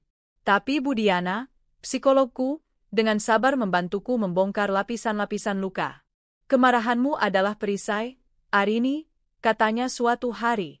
Di baliknya ada rasa sakit karena merasa tidak berharga. Kamu merasa dikhianati bukan hanya karena perselingkuhan, tapi karena mereka membuatmu merasa perjuanganmu tidak berarti. Seolah-olah kamu hanyalah mesin ATM bagi mereka. Kata-kata itu menghantamku. Benar. Bukan hanya hatiku yang terluka, tapi juga harga diriku. Kerja kerasku, pengorbananku, semua terasa dihina dan diinjak-injak. Dari sanalah kami memulai proses penyembuhan. Aku belajar memvalidasi perasaanku, belajar bahwa tidak apa-apa untuk merasa marah, sedih, dan hancur. Aku juga belajar memaafkan diriku sendiri. Memaafkan karena telah begitu buta, karena telah mengabaikan tanda-tanda bahaya demi ilusi cinta. Kamu tidak buta, Arini, kata Budiana lembut. Kamu hanya terlalu tulus. Dan itu bukanlah sebuah kesalahan. Setelah beberapa bulan, aku mulai merasa siap untuk keluar dari kepompongku. Aku kembali bekerja, namun dengan perspektif baru. Aku tidak lagi bekerja untuk membuktikan sesuatu pada siapapun. Aku bekerja untuk diriku sendiri. Ironisnya, energiku yang tidak lagi terkuras oleh drama rumah tangga membuatku menjadi pemimpin yang jauh lebih baik. Aku lebih tajam, lebih fokus, dan lebih berempati pada timku. Puncaknya adalah ketika aku memimpin timku dalam sebuah perang, tender untuk proyek pembangunan infrastruktur digital berskala nasional. Proyek itu sangat kompleks dan diperebutkan oleh semua perusahaan besar. Aku bekerja siang dan malam, bukan untuk lari dari masalah, tapi karena aku menemukan kembali percikan gairah dalam diriku. Malam final presentasi, aku berdiri di hadapan dewan direksi klien, dan aku tidak melihat mereka sebagai juri, melainkan sebagai partner. Aku tidak menjual, aku menawarkan solusi. Dan kami menang. Kemenangan itu terasa lebih manis dari apapun. Itu adalah penegasan bahwa aku, Arini, lebih dari cukup. Aku tidak butuh validasi dari seorang pria untuk menjadi hebat. Di luar pekerjaan, aku mulai mengisi kanvas kosong hidupku dengan warna-warna baru. Aku mendaftar di sebuah kelas melukis cat air. Awalnya terasa aneh. Seni adalah dunia Bima. Tapi aku ingin merebutnya kembali, menjadikannya milikku. Goresan pertamaku kaku dan canggung. Tapi perlahan, aku menemukan ketenangan dalam setiap sapuan kuas. Aku tidak melukis untuk dijual atau dipamerkan. Aku melukis untuk diriku sendiri. Aku melukis pemandangan dari balkon apartemenku, wajah Embok Sum yang sedang tersenyum, atau sekadar abstraksi dari perasaanku. Studio kecil di sudut apartemenku menjadi tempat suci, tempat di mana aku bisa menumpahkan segalanya tanpa kata-kata. Aku juga kembali pada cinta lamaku, mendaki gunung. Dulu, aku sering melakukannya sebelum menikah. Bima tidak pernah menyukainya, terlalu melelahkan, katanya. Aku bergabung dengan sebuah komunitas pendaki. Pendakian pertamaku setelah bertahun-tahun adalah ke Gunung Gede. Setiap langkah menanjak terasa seperti perjuangan melawan gravitasi masa lalu. Keringat yang membasahi tubuhku terasa seperti detoksifikasi racun emosional. Dan ketika aku akhirnya mencapai puncak di Surya Kencana, melihat lautan Edelweiss terhampar di bawah langit fajar yang magis, aku menangis. Tapi kali ini bukan tangis kesedihan. Itu adalah tangis kelegaan. Tangis seorang wanita yang telah berhasil mendaki puncak terberat dalam hidupnya dan menemukan keindahan di atas sana. Sementara aku sibuk menata kembali hidupku, Karma bekerja dengan caranya yang efisien. Kabar pernikahan Bima dan Rania datang dari seorang teman lama yang meneleponku dengan nada ragu-ragu. Rin, aku cuma mau kasih tahu, bukan mau ungkit masa lalu. Bima dan Rania menikah kemarin, katanya. Aku hanya menjawab, semoga mereka bahagia. Pernikahan itu, kudengar, jauh dari impian Rania. Tidak ada pesta mewah di Hotel Bintang 5. Hanya sebuah acara sederhana di Kawa, diikuti makan-makan dengan keluarga terdekat. Foto yang tidak sengaja kulihat di media sosial teman menunjukkan senyum Rania yang terlihat dipaksakan, dan Bima yang tampak canggung dalam setelan jas sewaan. Kehidupan mereka setelah itu menjadi sebuah tragedi komedi yang menyedihkan. Tanpa dukungan finansial dariku, Bima terpaksa menghadapi kenyataan pahit. Galeri-galeri tidak lagi menyambutnya dengan tangan terbuka. Koneksi-koneksi yang dulu kubangun untuknya perlahan menjauh. Lukisan-lukisannya yang dulu sesekali laku, kini hanya menumpuk debu di sudut apartemen sempit mereka. Rania, yang mengira telah menikahi seorang pangeran, harus menelan pil pahit saat menyadari dia hanya mendapatkan seorang seniman kere dengan ego selangit. Pertengkaran mereka menjadi musik latar kehidupan bertetangga, menurut gosip yang beredar. Pertengkaran tentang tagihan listrik yang belum dibayar, tentang susu yang habis, tentang Bima yang lebih banyak menghabiskan uang untuk cat daripada untuk makanan. Suatu kali, seorang teman menceritakan bahwa dia bertemu Rania di pasar. Rania sedang menawar harga sayuran dengan sengit. Wajahnya yang dulu selalu dipoles riasan mahal kini tampak lelah dan kuyu. Dia tidak lagi membawa tas bermerek, hanya sebuah tas belanjaan dari kain. Mereka mendapatkan apa yang mereka perjuangkan dengan cara licik, satu sama lain. Dan itu, ternyata, adalah hukuman terberat bagi mereka. Aku tidak merasa puas. Aku tidak merasa dendamku terbalas. Aku hanya merasa kosong. Mereka telah menjadi begitu kecil dan tidak penting dalam skema besar kehidupanku yang baru. 5 tahun. Waktu telah mengubah puing-puing menjadi fondasi. Jika setahun pertama adalah tentang bertahan hidup dan menyembuhkan luka, 4 tahun berikutnya adalah tentang membangun dan berkembang. Bekas luka itu masih ada? Tentu saja. Ia seperti garis samar di atas kulit, tidak lagi sakit jika disentuh, tapi menjadi pengingat permanen akan sebuah pertempuran yang telah dimenangkan. Keputusan untuk meninggalkan zona nyaman dan mendirikan perusahaanku sendiri, Adhitama Consulting, 2 tahun setelah perceraian adalah lompatan keyakinan terbesar dalam hidupku. Semua orang bilang aku gila. Meninggalkan posisi direktur dengan gaji fantastis untuk memulai sesuatu dari nol. Tapi aku tahu, aku tidak bisa lagi hidup dalam struktur yang diciptakan orang lain. Aku harus menjadi arsitek bagi takdirku sendiri. Bulan-bulan pertama Adhitama Consulting adalah baptisan api. Aku dan 3 orang staf awalku berbagi kantor kecil yang lebih mirip gudang. Kami bekerja 18 jam sehari, hidup dari kopi dan mie instan. Ada saat-saat di mana aku hampir menyerah, di mana keraguan merayap masuk. Tapi setiap kali aku menatap logo perusahaanku di dinding, aku teringat alasanku memulai semua ini. Untuk membangun sesuatu yang murni milikku, sesuatu yang tidak bisa direnggut oleh siapapun. Klien pertama kami adalah sebuah perusahaan rintisan teknologi yang nyaris bangkrut. Tidak ada perusahaan konsultan besar yang mau menyentuh mereka. Tapi aku melihat potensi di sana. Aku melihat semangat para pendirinya yang mengingatkanku pada diriku sendiri. Kami bekerja sama, merombak model bisnis mereka, dan dalam 6 bulan, mereka berhasil mendapatkan pendanaan seri A. Keberhasilan itu menjadi kartu nama kami. Dari mulut ke mulut, reputasi Adhitama Consulting sebagai konsultan yang bertangan dingin mulai menyebar. Kini, 5 tahun setelah hari pertama yang penuh debu itu, kami menempati satu lantai di kawasan bisnis Sudirman dengan lebih dari 50 karyawan. Aku telah membangun sebuah kerajaan kecil, bukan di atas kebohongan atau ketergantungan, tapi di atas kompetensi dan integritas. Di tengah kesibukan membangun kerajaan bisnisku, cinta datang mengetuk pintu dengan cara yang paling tidak terduga. Aku bertemu Arya di sebuah pameran arsitektur dan desain interior. Aku di sana sebagai pembicara, berbagi tentang pentingnya desain ruang kerja yang efisien. Dia ada di barisan penonton.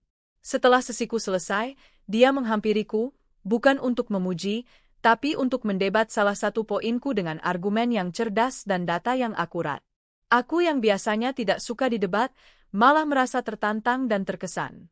Percakapan kami berlanjut dari lobi pameran ke sebuah kedai kopi, dan berlangsung selama 4 jam. Arya adalah kebalikan dari Bima dalam segala hal. Dia seorang arsitek yang telah membangun firmanya sendiri dari nol. Dia mandiri, percaya diri, dan sama sekali tidak terintimidasi oleh kesuksesanku. Justru, dia mengaguminya. Kencan pertama kami bukanlah makan malam romantis, melainkan kunjungan ke sebuah lokasi proyek bangunan kumuh yang sedang dia coba revitalisasi menjadi ruang komunal. Aku melihat gairah di matanya saat dia berbicara tentang balok penyangga dan pencahayaan alami, gairah yang sama seperti yang kurasakan saat berbicara tentang strategi pasar. Hubungan kami tidak seperti dongeng. Itu adalah proses yang lambat dan penuh kehati-hatian, terutama dari sisiku. Aku membawa banyak beban dari masa lalu. Aku ingat, suatu malam, beberapa bulan setelah kami mulai dekat, aku tiba-tiba mengalami serangan panik. Pemicunya sepele, aku melihatnya menerima telepon dan berjalan sedikit menjauh untuk bicara. Seketika, aku kembali ke malam di mana Bima selalu sembunyi-sembunyi menerima telepon. Napasku menjadi sesak, dan dinding seolah mendekat. Arya segera menyadari perubahanku. Dia tidak panik atau marah. Dia mendekat, berlutut di hadapanku, dan dengan lembut memegang tanganku. "Arini, lihat aku. Bernapaslah bersamaku," katanya tenang. Setelah aku sedikit lebih tenang, dia menunjukkan layar ponselnya. Itu adalah telepon dari ibunya. Aku menjauh karena ibuku sedikit tuli, jadi aku harus bicara lebih keras. "Aku tidak ingin mengganggumu," jelasnya sabar. Malam itu, aku menceritakan semuanya. Tentang Bima, Rania, ikat rambut, kebohongan, segalanya. Aku menangis, mengeluarkan semua racun yang masih tersisa. Arya hanya mendengarkan. Dia tidak memotong, tidak menghakimi. Setelah aku selesai, dia memelukku erat. "Terima kasih sudah mempercayaiku dengan lukamu," bisiknya. "Kamu tidak perlu melaluinya sendirian lagi. Tapi aku juga ingin kamu tahu, aku bukan Bima. Dan kamu bukan lagi Arini yang dulu. Kita akan membangun cerita kita sendiri, di atas fondasi yang baru." Momen itulah yang menjadi titik balik. Aku sadar bahwa untuk benar-benar maju, aku harus berhenti membiarkan hantu masa lalu mendikte masa depanku. Bersama Arya, aku belajar kembali tentang arti kepercayaan. Kepercayaan yang bukan diberikan secara buta, tapi yang dibangun melalui tindakan nyata, kejujuran, dan komunikasi terbuka setiap hari. Takdir, dengan selera humornya yang aneh, mengatur sebuah pertemuan kembali. Suatu siang, aku dan Arya sedang menikmati makan siang di sebuah restoran Jepang kelas atas, merayakan keberhasilan salah satu proyeknya. Saat itulah aku melihatnya. Bima. Dia duduk sendirian di sudut, di dekat bar sushi. 5 tahun telah mengukir kerasnya kehidupan di wajahnya. Rambutnya yang dulu menjadi kebanggaannya kini dipotong cepat, memperlihatkan beberapa uban. Pakaiannya bersih, tapi jelas bukan dari merek mahal yang dulu sering ia kenakan. Dia tampak seperti orang biasa, bukan lagi seniman, eksentrik yang penuh pesona. Dia sedang menyantap semangkuk ramen dengan cepat, seolah dikejar waktu. Saat itulah mata kami bertemu. Aku melihat kilatan keterkejutan di matanya, yang dengan cepat berubah menjadi sesuatu yang lebih kompleks. Campuran antara malu, penyesalan, dan kesadaran pahit akan jurang yang kini memisahkan dunia kami. Matanya kemudian beralih ke Arya, yang sedang dengan santai menyuapiku sepotong salmon sashimi. Aku melihat rasa iri yang tak terselubung di tatapan Bima. Rasa iri bukan pada kemewahan, tapi pada keintiman tulus yang terpancar di antara aku dan Arya. Dia mengangguk kecil, sebuah gerakan canggung yang nyaris tak terlihat. Aku tidak membalasnya. Aku tidak memberinya senyum dingin atau tatapan sinis. Aku tidak memberinya apa-apa. Aku hanya mengalihkan pandanganku kembali ke Arya, melanjutkan percakapan kami seolah tidak ada apa-apa. Bagiku, dia memang tidak ada. Dia hanyalah seorang pengunjung restoran lain, orang asing. Ketidakpedulianku adalah penutup yang paling sempurna untuk babnya dalam hidupku. Aku mendengar dari orang lain bahwa pernikahannya dengan Rania kandas setelah 3 tahun yang penuh gejolak. Mereka menjual apartemen untuk menutupi utang dan berpisah dengan pahit. Rania, yang tidak pernah benar-benar mencintai Bima, pergi meninggalkannya untuk mencari mangsa baru. Bima, yang ditinggalkan sendirian, akhirnya harus benar-benar berjuang. Dia tidak lagi melukis. Gairahnya telah padam bersamaan dengan perginya sponsor hidupnya. Kudengar dia bekerja sebagai desainer grafis lepas, mengerjakan proyek-proyek kecil untuk bertahan hidup. Sebuah akhir yang tidak megah, tidak tragis, hanya menyedihkan. 10 tahun. 1 dekade. Waktu yang cukup untuk mengubah seorang pemuda menjadi pria dewasa, sebuah kota menjadi metropolis, dan sebuah hati yang hancur menjadi taman yang subur. Sore itu, aku duduk di kursi rotan di teras sebuah villa pribadi di Uluwatu. Langit di hadapanku adalah sebuah kanvas raksasa yang dilukis oleh sang maha seniman dengan palet warna jingga, merah muda, dan nila. Suara debur ombak yang menghantam karang di bawah tebing menjadi musik latar yang sempurna.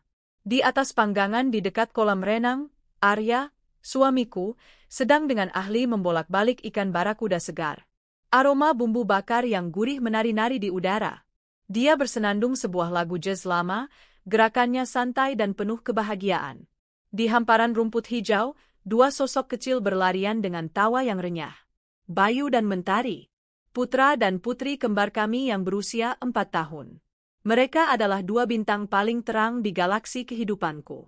Mentari, dengan rambut ikal seperti Arya dan mata sepertiku, sedang mencoba menangkap seekor capung.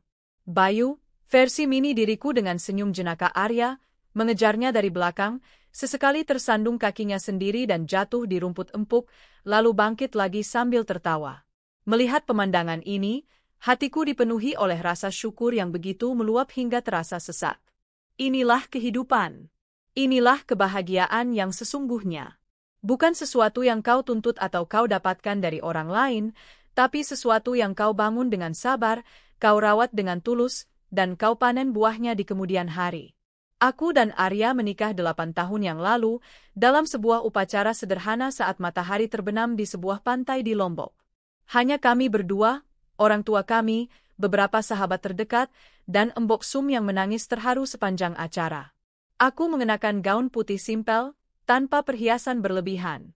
Aku tidak butuh itu lagi. Kebahagiaan kami adalah perhiasan yang paling berkilau. Menjadi seorang ibu adalah peran baru yang menantang sekaligus paling memuaskan. Awalnya aku takut. Takut tidak bisa menjadi ibu yang baik, takut tidak bisa menyeimbangkan antara perusahaan dan keluarga. Tapi Arya adalah partner yang luar biasa. Dia tidak pernah menganggap mengurus anak adalah tugas istri. Kami adalah tim. Jika aku harus lembur, dia yang akan memandikan dan membacakan dongeng untuk si kembar. Jika dia yang sibuk, aku yang akan mengambil alih. Kami saling mengisi, saling mendukung. Adhitama Consulting telah menjadi raksasa di bidangnya. Kami bahkan telah membuka 2 cabang di Singapura dan Kuala Lumpur. Aku sudah tidak lagi terlibat dalam operasional harian. Aku telah berhasil mencetak kader-kader pemimpin baru yang kupercaya sepenuhnya. Posisiku kini lebih sebagai seorang chairwoman yang memberikan arahan strategis dan visi jangka panjang. Hal ini memberiku kemewahan terbesar, waktu. Waktu untuk melihat tumbuh kembang anak-anakku, waktu untuk bepergian dengan Arya, waktu untuk diriku sendiri. Hantu masa lalu benar-benar telah sirna. Aku hampir tidak pernah lagi memikirkan mereka. Sampai beberapa bulan yang lalu, sebuah amplop berwarna coklat kusam tiba di kantor lamaku, yang kemudian diteruskan ke alamatku. Tidak ada nama pengirim, hanya alamat sebuah rumah kontrakan di pinggiran kota.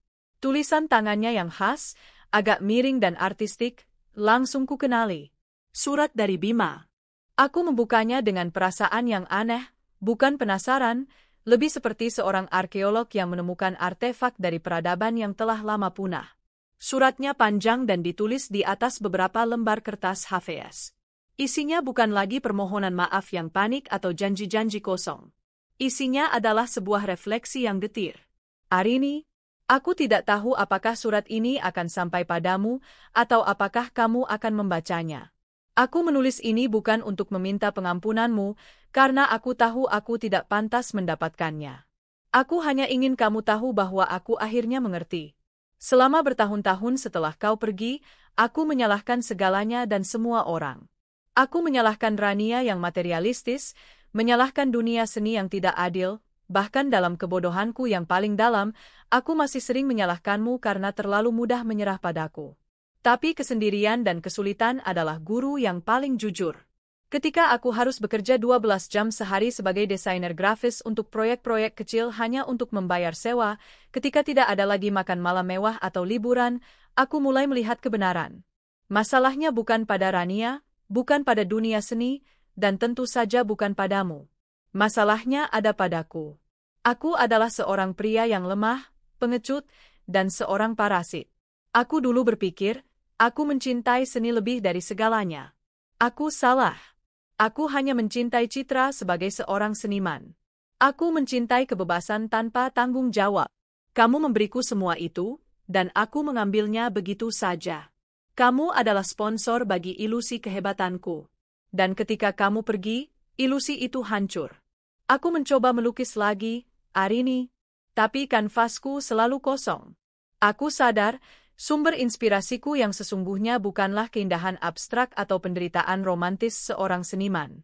Inspirasiku adalah kamu. Cahayamu, kekuatanmu, cintamu yang tanpa syarat.